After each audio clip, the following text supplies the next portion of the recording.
आज के इस विश्लेषण में हम एक ऐसे मुद्दे पर बात करने वाले हैं जो सच में बहुत बहुत बड़ा और जटिल है। एक तरफ है देश की भू राजनीतिक विकास और सुरक्षा की विशाल महत्वाकांक्षा, और दूसरी तरफ है एक ऐसी सदियों पुरानी अछूती प्रकृति जिसे बचाना अपने आप में एक बड़ी चुनौती है। ग्रेट निकोबार परियोजना कोई आम कंस्ट्रक्शन का काम नहीं है। ये एक ऐसी जगह है जहां भविष्य की राजनीतिक ताकत और हजारों साल पुराना इकोसिस्टम बिल्कुल आमने सामने खड़े हैं। तो बिना देर किए आइए इस मुद्दे की गहराई में चलते हैं और इसके हर पहलू को बिल्कुल निष्पक्ष होकर समझते हैं। इस पूरे विश्लेषण को हम मुख्य रूप से 5 हिस्सों में बांटेंगे। पहला, इस मेगा प्रोजेक्ट का बेसिक स्ट्रक्चर क्या है। दूसरा, सामरिक या रणनीतिक नौसैनिक शक्ति। तीसरा, समुद्री व्यापार का बदलता रूप। चौथा, इस सब की पर्यावरणीय और मानवीय कीमत क्या होगी। और आखिर में इन सब पर चल रही कानूनी लड़ाई। चलिए सबसे पहले शुरुआत करते हैं भाग 1 से, यानी इस मेगा प्रोजेक्ट के बेसिक आकार और इसकी बड़ी महत्वाकांक्षाओं से। देखिए, ये सिर्फ एक आम सा बंदरगाह बनाने की योजना बिल्कुल नहीं है। इसे एक पूरी तरह से नए इंजीनियर किए गए इकोसिस्टम के रूप में डिजाइन किया गया है। इस प्रोजेक्ट का दिल है गलाथिया बे में बनने वाला एक विशाल इंटरनेशनल कंटेनर ट्रांसशिपमेंट टर्मिनल। और सिर्फ यही नहीं, इसके साथ एक अंतर्राष्ट्रीय हवाई अड्डा, एक मिलिट्री बेस और दुनिया भर के इन्वेस्टर्स को लुभाने के लिए पूरे 160 स्क्वायर किलोमीटर में फैली एक स्मार्ट सिटी बसाई जाएगी। इस पूरे शहर को चलाने के लिए एक गैस और सोलर हाइब्रिड पावर प्लांट भी लगाया जाएगा। मतलब इस प्रोजेक्ट का स्केल, इसकी विशालता सच में हैरान करने वाली है। अब बढ़ते हैं दूसरे पहलू की तरफ, सामरिक नौसैनिक शक्ति और इंडो पैसिफिक का चोक पॉइंट। मिलिट्री रणनीतिकार अक्सर ग्रेट निकोबार के लिए एक बहुत ही दिलचस्प शब्द का इस्तेमाल करते हैं, अनसिंकेबल एयरक्राफ्ट कैरियर, यानी एक ऐसा विमानवाहक पोत जो कभी डूब नहीं सकता। जरा सोचिए, एक ऐसा मिलिट्री बेस जो हमेशा समंदर के बीचों बीच मौजूद रहेगा, जहां से पूरे इलाके पर बाज जैसी नजर रखी जा सकेगी। ये मेटाफर सरकार के डिफेंस विजन को बिल्कुल सटीक तरीके से समझाता है। और ये डेटा इस बात को बहुत खूबसूरती से दर्शाता है कि आखिर ये जगह इतनी अहम क्यों है। दुनिया के सबसे जरूरी ट्रेड रूट्स में से एक मलक्का जलडमरू मध्य इस द्वीप के बिल्कुल करीब है। पता है, चीन का करीब 80% तेल आयात इसी पतले से रास्ते से गुजरकर जाता है। तो सीधी सी बात है, इस खास चोक पॉइंट के पास अपनी मिलिट्री प्रेजेंस मजबूत करके कोई भी देश इस पूरे रीजन की नौसैनिक प्रतिस्पर्धा में एक बहुत बड़ा एडवांटेज हासिल कर सकता है। तो आखिर ये क्षमताएं देश को मजबूत कैसे करती हैं? यहाँ पर थल सेना, नौसेना और वायुसेना की एक कंबाइंड 3 सेवा कमान काम करेगी, जो मलक्का जलडमरू मध्य पर नजर रखेगी। यहाँ का रनवे इतना बड़ा होगा कि P-8I पोसीडन जैसे बड़े टोही विमान वहाँ उतर सकेंगे।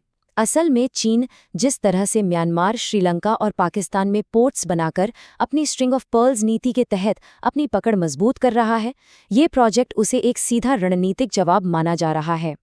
ये देश को इस पूरे इलाके का एक नेट सिक्योरिटी प्रोवाइडर बनने में मदद करेगा।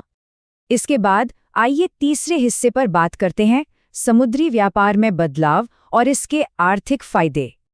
अभी की स्थिति को देखें तो देश के पास उतने डीप वाटर पोर्ट्स नहीं हैं, इसलिए बड़े जहाज सीधे यहाँ नहीं आ पाते।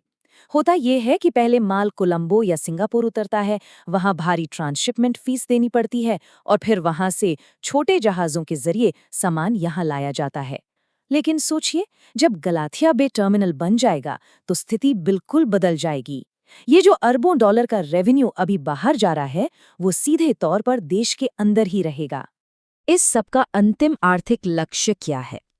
इस द्वीप को ब्लू इकोनॉमी के जरिए भारत का सिंगापुर बनाना, समंदर से मिलने वाले संसाधनों का इस्तेमाल करना, विदेशी निवेशकों और टूरिस्ट्स को आकर्षित करना, ये सब राष्ट्रीय अर्थव्यवस्था को एक जबरदस्त बूस्ट देने की बड़ी योजना का हिस्सा है। लेकिन इस कहानी का एक दूसरा पहलू भी है।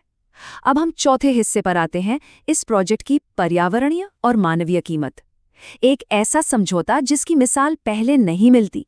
जरा इस संख्या पर गौर कीजिए, 8.5 लाख से लेकर करीब 9.6 लाख तक।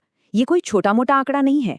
ये उन पेड़ों की अनुमानित संख्या है जिन्हें इस यूनेस्को बायोस्फीयर रिजर्व में काटा जाना है। और ध्यान दीजिए, ये कोई आम जंगल नहीं है, ये दुनिया के सबसे पुराने और घने ट्रॉपिकल रेन फॉरेस्ट्स हैं। इतने बड़े पैमाने पर पेड़ों की कटाई का सीधा सा मतलब है एक हजारों साल पुराने इकोसिस्टम को हमेशा के लिए बदल देना। और इस पर्यावरण के नुकसान का असर बहुत गहरा होगा। गलाथिया बे दुनिया के सबसे बड़े जाइंट लेदरबैक कछुओं का एक बहुत अहम ब्रीडिंग ग्राउंड है, जो इस प्रोजेक्ट के शोर और रोशनी से पूरी तरह तबाह हो सकता है। पोर्ट बनाने के लिए समंदर के तल की जो खुदाई या ड्रेजिंग होगी, उससे वहां की खूबसूरत प्रवाल भित्तियों यानी कोरल रीफ्स को भारी नुकसान पहुंचने का खतरा है। हालांकि सरकार ने इन कोरल्स को दूसरी जगह ट्रांसप्लांट करने का प्लान बनाया है, लेकिन एक्सपर्ट्स कहते हैं कि ये बहुत ही रिस्की और मुश्किल काम है। इसके अलावा वहां पाए जाने वाले दुर्लभ निकोबारी मेगापॉड पक्षी का घर भी छिनने का डर है। यहाँ जो चीज सबसे ज्यादा ध्यान खींचती है वो है सरकार का विकल्प। सरकार का प्लान है कि इन कटे हुए पेड़ों की भरपाई के लिए हरियाणा के सूखे इलाकों में पेड़ लगाए जाएंगे, जिसे प्रतिपूरक वनीकरण कहते हैं। पर क्या ये सच में मुमकिन है? वैज्ञानिक सच्चाई तो ये है कि किसी सूखे इलाके में नए पेड़ लगाकर हजारों साल पुराने गहरे ट्रॉपिकल रेन फॉरेस्ट की जगह कभी नहीं ली जा सकती। ये लगभग नामुमकिन है। पर्यावरण के नुकसान से भी आगे एक और बहुत बड़ा संकट है, और वो जुड़ा है इंसानी वजूद से। हम बात कर रहे हैं शोम्पेन जनजाति की। ये लोग हंटर गैदरर्स हैं, जो हजारों सालों से बाहरी दुनिया से बिल्कुल अलग थलग अपनी शांति भरी जिंदगी जी रहे हैं। अब इस प्रोजेक्ट की वजह से अचानक करीब 3 से 4 लाख बाहरी लोग इस द्वीप पर आएंगे। एक्सपर्ट्स की सबसे बड़ी चिंता ये है कि इन आदिवासियों के शरीर में नई बीमारियों से लड़ने की इम्यूनिटी नहीं होती, तो बाहरी लोगों का वहां आना इनके जीवन और इनकी पूरी संस्कृति के लिए एक सीधा और जानलेवा खतरा बन सकता है। अब चलते हैं अपने आखिरी और 5वें हिस्से पर, कानूनी लड़ाई, जिसमें एनजीटी और इस पूरे मुद्दे का मूल टकराव देखा जा सकता है। ये कानूनी लड़ाई एक दिलचस्प क्रम में आगे बढ़ी है। देखिए, सबसे पहले इस प्रोजेक्ट को पर्यावरण मंजूरी दे दी गई।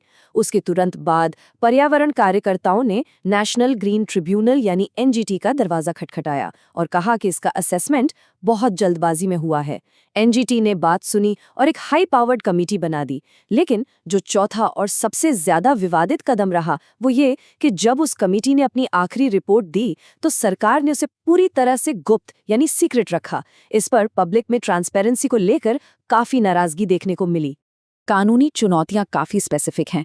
यहाँ ट्राइबल रिजर्व के कानून और सबसे सेंसिटिव कोस्टल रेगुलेशन जोन्स यानी CRZ1A, CRZ1A में निर्माण करने के नियम तोड़ने के आरोप लगाए गए हैं। वहीं दूसरी तरफ सरकार का पूरा बचाव इस एक बात पर टिका है, राष्ट्रीय सुरक्षा। सरकार का तर्क ये है कि देश की सुरक्षा और रणनीतिक फायदे इन सभी पर्यावरणीय नियमों से ऊपर हैं। फिलहाल स्थिति ये है कि सुप्रीम कोर्ट में याचिकाएं पेंडिंग है, जिसमें इस पूरे मामले की एक स्वतंत्र वैज्ञानिक जांच की मांग की गई है। तो ये पूरा विश्लेषण एक आखिरी और बहुत ही गहरे सवाल पर आके रुक जाता है। आखिर विकास की सही कीमत क्या है? एक तरफ देश की सुरक्षा और इकोनॉमी को मजबूत करने का एक ऐसा मौका है जिसे शायद नज़रअंदाज नहीं किया जा सकता, और दूसरी तरफ है एक ऐसी बेशकीमती बायोडाइवर्सिटी और एक ऐसी प्राचीन मानवीय संस्कृति जिसे अगर एक बार खो दिया तो शायद हम उसे कभी वापस नहीं पा सकेंगे।